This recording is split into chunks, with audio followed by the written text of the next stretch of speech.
خوش آمدید۔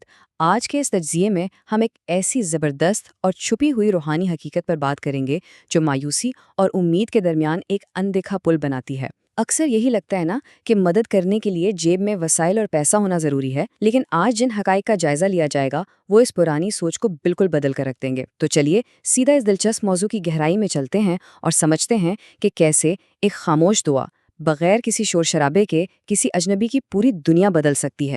یہ واقعی ایک حیرت انگیز کانسیپٹ ہے۔ سوچنے کی بات ہے، کیا ہو اگر زندگی کی سب سے عظیم اور مشکل آزمائش کا حل کسی ایسی دعا میں چھپا ہو جو خود مانگی ہی نہ گئی ہو؟ یہ تجزیہ اسی گہرے راز پر مبنی ہے۔ ہم اکثر اپنی مشکلات سے اکیلے ہی جنگ لڑ رہے ہوتے ہیں، لیکن پردے کے پیچھے آخر کیا چل رہا ہے یہ کوئی نہیں جانتا۔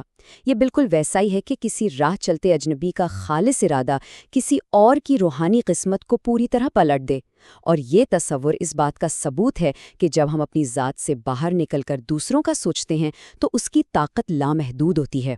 ایک اجنبی کا خاموش تعلق، مایوسی اور امید کے درمیان ایک عظیم نہ نظر آنے والا پل۔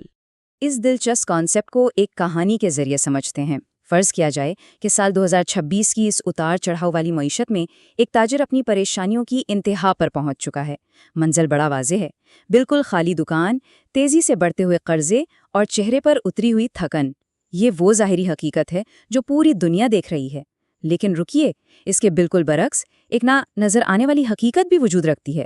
ایک راہ چلتا ہوا شخص وہاں رکتا ہے، اس تاجر کی بے بسی کو محسوس کرتا ہے اور چپ چاپ آگے گزر جانے کے بجائے دل ہی دل میں اس کے لیے ایک خاموش پوشیدہ دعا مانگتا ہے۔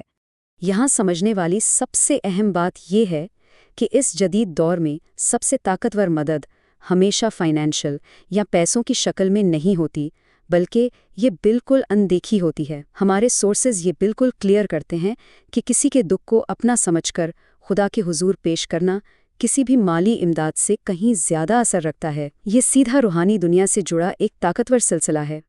نہ نظر آنے والا روحانی وکیل اور اس بے لوث عقیدے کا پورا نظام۔ اب آتے ہیں اس بات پر کہ جب یہ خاموش دعا مانگی جاتی ہے تو آخر پردے کے پیچھے کون سے روحانی قوانین حرکت میں آتے ہیں۔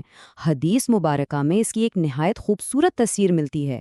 جب کوئی مومن کسی دوسرے شخص کے لیے اس کی پیٹھ پیچھے دعا کرتا ہے تو ایک فرشتہ مقرر کیا جاتا ہے جو نہ صرف اس دعا پر آمین کہتا ہے بلکہ یہ بھی کہتا ہے کہ تمہارے لیے بھی ویسا ہی ہو۔ مطلب ایک فرشتہ خود انسان کا روحانی وکیل بن جاتا ہے، صرف اس لیے کیونکہ اس نے کسی اور کے دکھ کو اپنا دکھ سمجھا۔ یہ پورا سسٹم بالکل ایک میتھ کی ایکویشن کی طرح پرفیکٹ کام کرتا ہے۔ لیکن یہ خالص دعا اصل میں ہے کیا؟ دیکھیے، ایک ایسی بے لوث دعا جو کسی دوسرے کے لیے راز میں مانگی جائے، اس میں انسانی ایگو یا انا کا کوئی دخل نہیں ہوتا۔ کیوں؟ کیونکہ جس کے لیے دعا کی جا رہی ہے اسے تو کبھی معلوم ہی نہیں ہوگا، اس لیے شکریہ ادا کرنے کا تو سوال ہی پیدا نہیں ہوتا۔ یہ خلوص اور بغیر کسی غرض کے کیے گئے عمل کا سب سے بڑا امتحان ہے۔ اور جیسے ہی یہ سچی نیت اور الفاظ ادا ہوتے ہیں، دھیان دینے والی بات ہے کہ روحانی دنیا میں فوراً ایک تبدیلی آتی ہے۔ ایسا نہیں ہوتا کہ اس میں لمبا وقت لگے گا، یہ ایکشن فوری اور انتہائی اثردار ہوتا ہے۔ جو ہلکی سی سرگوشی کسی اجنبی کے ہونکوں سے خاموشی سے نکلتی ہے، اس میں آسمانوں کے دروازے کھول دینے کی طاقت ہوتی ہے۔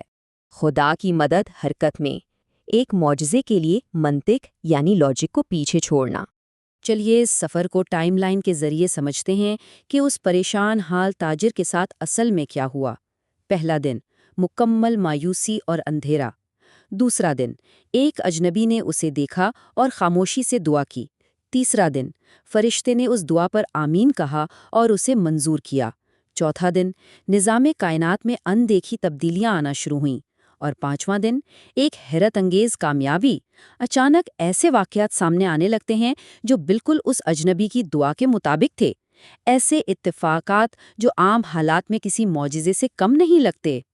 یہ بات طے ہے کہ خدا کی رحمت اور اس کی مدد کبھی انسانی لاجک کی پابند نہیں ہوتی۔ یہ ان دروازوں کو کھول دیتی ہے جن پر ہمیشہ کے لیے تالے لگ چکے ہوتے ہیں۔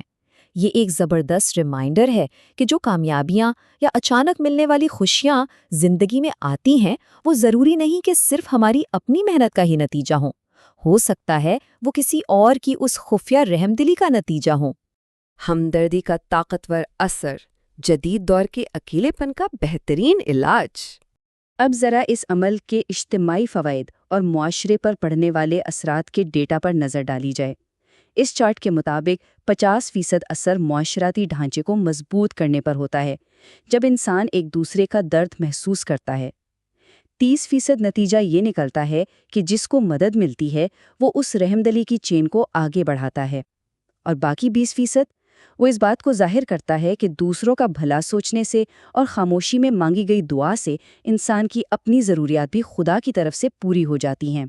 اصل میں سال 2026 کے اس عجیب دور میں جہاں ہر کوئی موبائل اور سکرینز کے ذریعے کنیکٹڈ تو ہے، لیکن حقیقت میں سب ایک دوسرے سے دور اور اکیلے ہیں، یہ عمل ایک پرفیکٹ اینٹیڈوٹ ہے۔ دوسروں کے لیے خفیہ دعا کرنا امہ کے معاشرتی رشتوں کو واپس جوڑنے کا کام کرتا ہے، اور سب سے دلچسپ بات یہ ہے کہ جب ہم دوسروں کے مسائل حل ہونے کی دعا کرتے ہیں تو اصولاً ہم اپنے ہی مسائل حل کرنے کا سب سے تیز طریقہ استعمال کر رہے ہوتے ہیں۔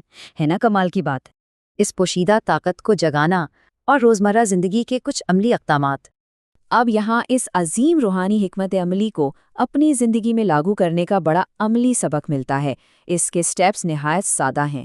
پہلا قدم یہ ہے کہ روزانہ دفتر جاتے ہوئے یا اپنے سوشل میڈیا فیڈ پر سکرول کرتے ہوئے کسی ایسے شخص کو آئیڈینٹیفائی کیا جائے جو واقعی پریشانی کا شکار ہو، اور دوسرا قدم یہ ہے کہ رات کے وقت جب کوئی نہ دیکھ رہا ہو، خاموشی سے اپنی دعا میں اس شخص کے لیے خدا سے سفارش کی جائے۔ ایک طرح سے ان کے لیے روحانی وکیل بن جانا چاہیے۔ یہ بات سچ ہے کہ ہم انسان دنیا کا ہر مسئلہ، ہر بیماری یا غریبی اپنے ہاتھوں سے دور نہیں کر سکتے، لیکن ہمارے پاس ایک ایسی ڈائریکٹ لائن موجود ہے اس رب تک جو ہر چیز پر قادر ہے اور ہر مسئلہ ٹھیک کر سکتا ہے۔ بس اس ڈائریکٹ لائن کو دل سے استعمال کرنا ہی اصل کامیابی اور طاقت ہے۔ اس تجزیے کو ختم کرنے سے پہلے ایک اہم سوال پیدا ہوتا ہے۔ آج رات وہ کون شخص ہوگا جسے ایک خفیہ اور خاموش دعا سے فائدہ پہنچے گا؟ وہ اجنبی کون ہوگا جس کی پوری زندگی ایک بے لوث سفارش سے بدل جائے گی؟ یہ صرف ایک فلسفہ نہیں بلکہ ایک عظیم عملی راستہ ہے۔ وقت آ گیا ہے کہ اس خوبصورت عادت کو اپنی زندگی کا حصہ بنایا جائے۔